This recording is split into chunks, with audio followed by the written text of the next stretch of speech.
My name is Derek, and I'm here really to talk about the storyline The Macra Terror, which I filmed with Pat Troughton.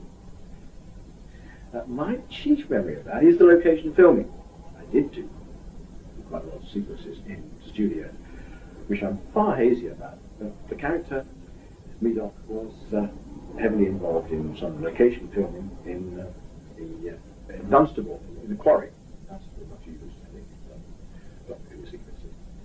And it entails going out and filming on a very grey, bleak, miserable day.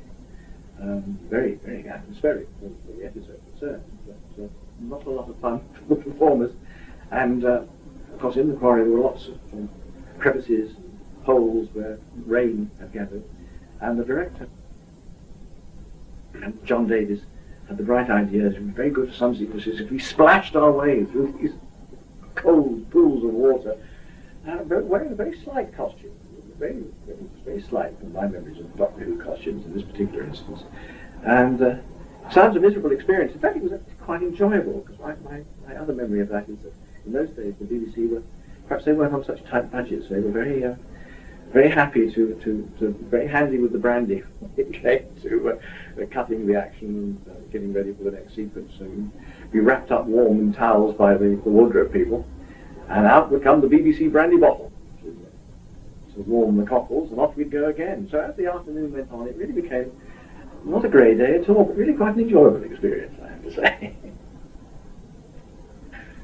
The Macra Terror was the last Doctor Who story to be written by the author Ian Stewart Black, who had previously written the consecutive stories, The Savages and The War Machines, for William Hartnell's Doctor.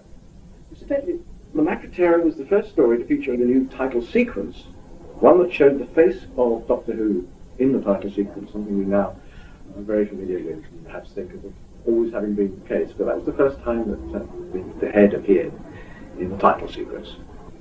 Only one full-size prop was ever built for Macra Terror. The final episode, where it had to represent the lead Macra, it was changed from what had been a black figure to a white one, totally repainted for that sequence. Incidentally, I had not remembered and had to be reminded that the character of Chicky was played by two different actresses. Now, I excuse myself because I died in episode 3, and the part was originally taken by an actress called Sandra Bryant. A more attractive offer of work came along in the interim between episodes 1 and episode 4, when the character was to appear again. The BBC very kindly released her for that offer, and in episode 4, her part was played by a totally different actress called Carol Keyes. I apologise about Carol Keyes, because I say I wasn't there during episode 4. If somebody hadn't told me that, I wouldn't have recollected it, I'm afraid. The 4-part story was transmitted from the 11th of March to the 1st of April, 1967. I was 30 at the time. So, dear, this is really going down memory lane. Although the Macra Terror itself no longer exists, we are fortunate that a few short clips have survived. Some from a fan who filmed brief excerpts from the story on a cine camera. Others are clips cut by Australian censors, which have now come in useful. We're also fortunate that a full set of telesnaps have survived. This loose cannon reconstruction utilizes all the available material to retell the story. The story is set on an Earth colony in the far future. When the Doctor, Janie, Ben and Polly arrive, they are welcomed by the people of the colony, all of whom seem to be living an absolutely idyllic existence. All except my character, Medoc, who gets accused of suffering from delusions when he talks about huge insects taking over the colony.